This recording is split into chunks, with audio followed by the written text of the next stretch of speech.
I'm going to instruct you on the sitting rising test. This is a good audit of your strength to weight ratio and your lower body's ability to move and generate force at somewhat odd angles. There's also some neurological and neuromuscular information we get from this test. When you set this test up, you're starting with a perfect score of 0, and then you'll look for the faults that I'm about to explain and deduct as you go. So essentially you start with 0, and if you find faults occurring as you go through this maneuver, you will add those up in your mind, and that will be what you will put as your score at the end.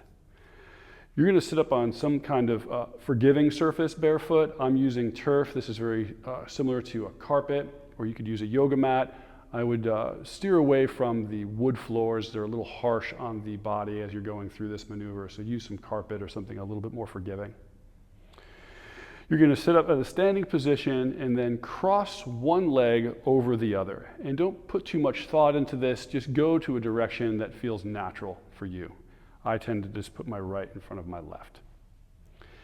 I want to descend my body weight down to the ground with my hands out in front and my feet in good contact with the ground. You will find that you're using the edges of your feet. You will not get the entire flat foot on the ground for this entire maneuver. You might start that way, but you will end up on the edges of your feet.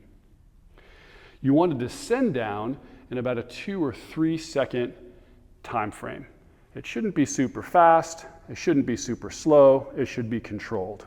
Once you've reached the bottom position where your glutes are in contact with the ground, you want to immediately turn it around and bring it right back to the top in about the same time span. You want to avoid rocking, shifting, jerking to make that maneuver happen. If, while traveling through the maneuver, you need to put a hand on your body, or you end up with a knee on the ground, or a hand on the ground, any one of those is a deduction. So if you have to put a hand on the ground, that's 1 deduction. If you have to put a hand on the ground and on your body, that's 2 deductions. You want to add the deductions up at the end and just do 1 iteration of this. Descend once, ascend once, score it once.